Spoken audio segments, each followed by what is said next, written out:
Yesus mengetuk tapi enselnya tidak ada, jadi Yesus nggak bisa membuka. Lalu kalau kita lihat kenapa tidak ada ensel, ternyata enselnya itu ada di dalam. Jadi kalau Yesus mengetuk, apakah Anda buka apa tidak, itu semua tergantung Anda. Kalau tidak dibuka, Yesus juga nggak mau disebut pencuri. Ya, barang siapa tidak lewat pintu, lewat tembok memanjat, perumpamaannya sederhana sebetulnya, disebut pencuri. Nah, dalam catatan ini pun Yesus menghargai keputusan hati Anda, disposisi Anda. Mau menerima keselamatan apa enggak? Nah, silahkan. Kalau menerima, bukalah engsel pintu kalian dan biarkan Yesus masuk ke rumah kalian, dan di sanalah keselamatan boleh kita alami. Tapi kalau ada kunci-kunci dan tidak menyediakan pintu hati, maka keselamatan itu juga belum datang pada Anda. Mari kita menyediakan pintu hati untuk Tuhan dan biarkan Tuhan Yesus menjadi pintu surga bagi Anda dan saya, bagi siapapun yang kita kenali dalam peristiwa keseharian.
Kristus yang bangkit dari alam maut takkan wafat lagi, maut takkan menguasainya lagi, haleluya.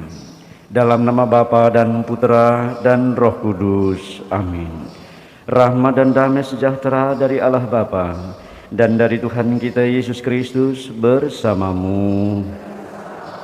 Bapak, Ibu, Saudara-saudara yang terkasih, juga Opa Oma yang ada di rumah yang melakukan Ekaristi secara online, selamat pagi. Kita syukuri hari lepas hari dalam perjalanan hidup kita, khususnya di hari Senin Paskah keempat ini. Firman-firman-Nya akan meneguhkan Anda dan saya, mensyukuri kehidupan, menerima rahmat keselamatan dalam nama Tuhan Yesus. Biar itu menjadi sukacita kita, gerakan hati kita, dan tak lupa kita juga mendoakan orang-orang yang menitipkan doanya kepada kita hari ini.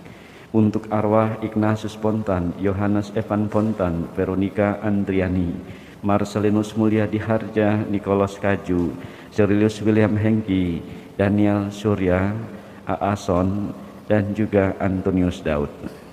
Mohon rahmat kesehatan kesembuhan bagi Romo Yohanes Hadi Suryono, Heri Ristianto, Bapak Tamtomo, Ibu Paina, Ibu Teresia Inah Budiarti. Mohon perlindungan dan penyertaan Tuhan untuk Roberto dan Rachel, keselamatan dan kelancaran perjalanan ke Malaysia untuk Renata Seril. Mohon penyelesaian kasus seorang bapak selesai di Jambi dan diberi rahmat kesehatan. Mohon rahmat perlindungan untuk keluarga besar Foni Yuwono, untuk Andi Wijaya, dan untuk Bapak Didit. Mohon rahmat kesembuhan untuk Ibu Nancy Susanti. Syukur atas hari ulang tahun Eli Anawati Wong dan juga Bernadette Tiare Rachelnyo ke-24 dan juga Genevieve Livia ke-23. Semoga mereka yang berulang tahun diberi rahmat, berkat, penyertaan, dan kesehatan. Mari bersama seluruh intensi-intensi kita lainnya, kita bawa dalam perayaan syukur Ekaristi ini, kita akui segala kelemahan dan kekurangan kita di hadapan Tuhan. Bapak, Ibu, dan saudara-saudara terkasih yang dicintai Tuhan, saya tertarik dengan istilah akulah pintu, barang siapa masuk melalui aku ia akan selamat, ia akan masuk dan keluar dan menemukan padang rumput. Yesus menyatakan dirinya adalah pintu. Sebagaimana perumpamaan ini sebetulnya amat sangat sederhana, tapi banyak orang belum mengerti Apa sih yang dimaksud pintu itu?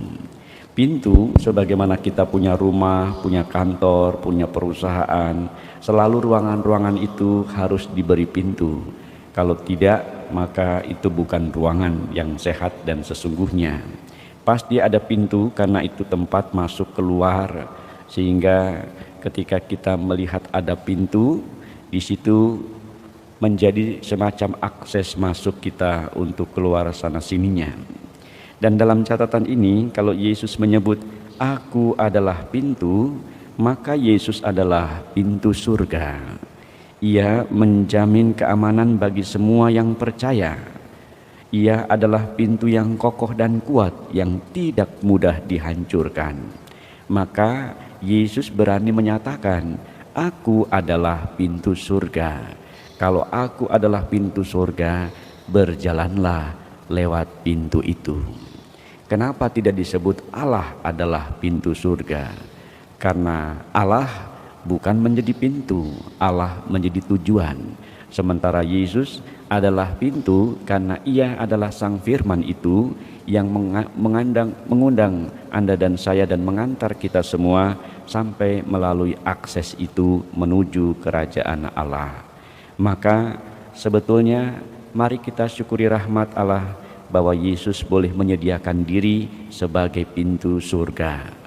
Pintu surga yang mengarahkan Anda dan saya untuk masuk dan berjumpa dengan Allah. Itu secara vertikal, tetapi secara horizontal Yesus adalah pintu, mengundang Anda dan saya juga untuk menjadi perantara keselamatan. Jangan-jangan Anda pun dipakai sebagai pintu-pintu Tuhan Yesus. Melalui perjumpaan dengan sesama, Anda memperkenalkan siapakah Yesus. Dan ketika mereka mengenali siapakah Yesus, mereka boleh mengenali siapakah Bapa. Inilah yang harus disyukuri. Kalau Tuhan adalah pintu surga, Yesus pintu surga yang membawa Anda secara vertikal berjumpa dengan Allah. Semoga Anda dan saya juga boleh menjadi pintu bagi keselamatan sesama. Firman Tuhan hari ini bacaan pertama menarik, tapi kalau kita bahas terlalu berkepanjangan, intinya adalah bahwa keselamatan itu untuk semua orang, bukan hanya untuk orang-orang Yahudi saja, tetapi juga bagi mereka yang tak bersunat.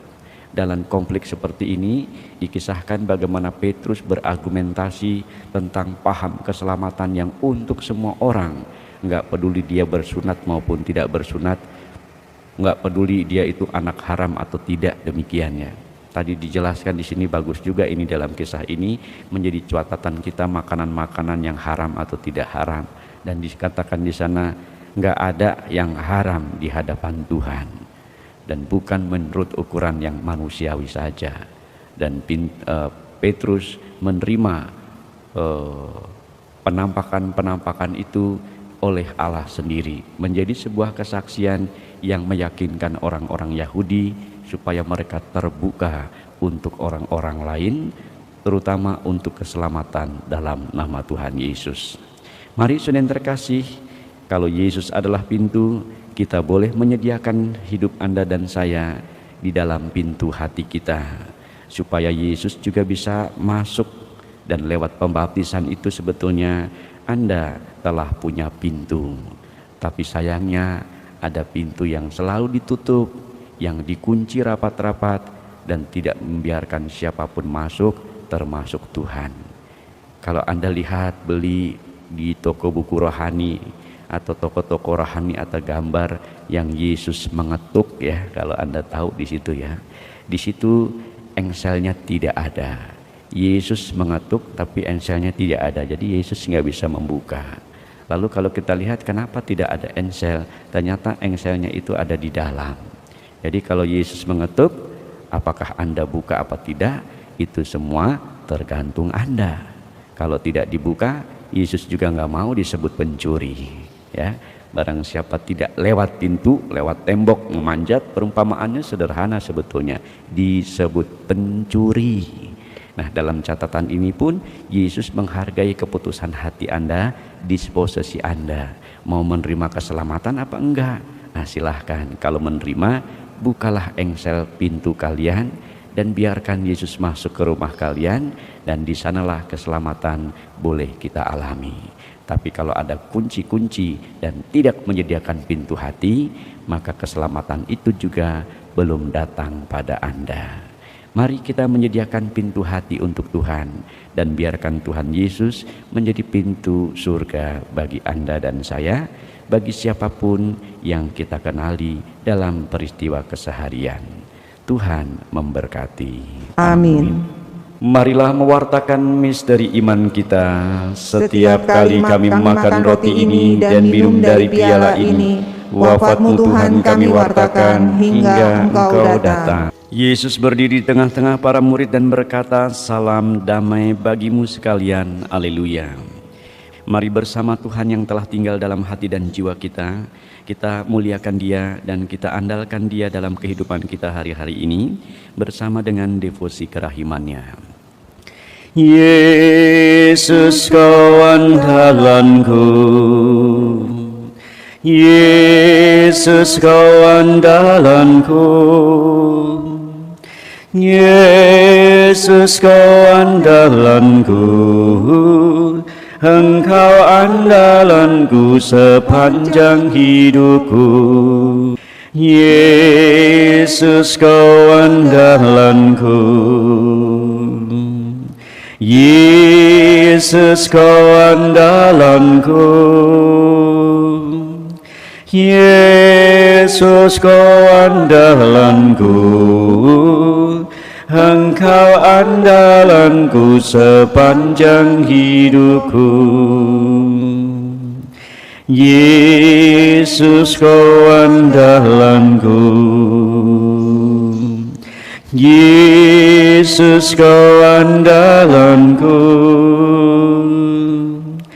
Yesus kau andalanku, Engkau andalanku sepanjang hidupku. Darah dan air yang telah memancar dari hati Yesus yang Maha Kudus, sebagai sumber kerahiman bagi kami, Engkaulah andalanku. Darah dan air yang telah memancar dari hati Yesus yang Maha Kudus, sebagai sumber kerahiman bagi kami, Engkaulah andalanku. Darah dan air yang telah memancar dari hati Yesus yang Maha Kudus, sebagai sumber kerahiman bagi kami, Engkaulah andalanku.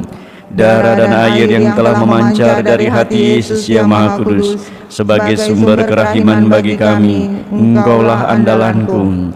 Darah dan air yang telah memancar dari hati Yesus yang Maha Kudus, sebagai sumber kerahiman bagi kami, Engkaulah andalanku. Darah dan air yang telah memancar dari hati Yesus yang Maha Kudus, sebagai sumber kerahiman bagi kami, Engkaulah andalanku. Darah dan air yang telah memancar dari hati Yesus yang Maha Kudus, sebagai sumber kerahiman bagi kami, Engkaulah andalanku. Darah dan air yang telah memancar dari hati Yesus yang Maha Kudus, sebagai sumber kerahiman bagi kami, Engkaulah andalanku. Darah dan air yang telah memancar dari hati Yesus yang Maha Kudus, sebagai sumber kerahiman bagi kami, Engkaulah andalanku. Darah dan air yang telah memancar dari hati Yesus yang Maha Kudus, sebagai sumber kerahiman bagi kami, Engkaulah andalanku. Allah Bapa yang Maha Murah, pandanglah dengan penuh kasih umat-Mu yang telah Kau perbaharui di dalam perayaan suci Ekaristi ini. Semoga dengan rahmat-Mu tubuh dunia kami ini Kau anugerahkan kemuliaan dalam kebangkitan abadi, demi Kristus Tuhan pengantara kami. Amin. Saudara-saudari yang terkasih, terima kasih untuk rahmat kebersamaan di antara kita, dan juga untuk Opa Oma, saudara-saudari yang mengikuti misa secara online ini. Terima kasih untuk kebersamaan, saling meneguhkan dan mendoakan. Terima kasih untuk lektor komentator, terima kasih untuk prodiakon, juga untuk petugas Komsos, terima kasih untuk kebersamaannya. Terima kasih juga untuk komunitas Legio Maria yang bulan Mei ini selalu terlibat dalam rosario kita. Tuhan berkati. Amin. Mari kita berdiri mohon berkat Tuhan. Tuhan bersamamu dan bersama rohmu. Semoga kegiatan kita hari ini selalu mengandalkan Tuhan dalam keseharian kita. Hidup Anda dan saya dibimbing, diberkati, dijagai oleh berkat Allah yang Maha Kuasa, Bapa dan Putra dan Roh Kudus. Amin. Pergilah, Ekaristi syukur kita sudah selesai. Syukur kepada Allah.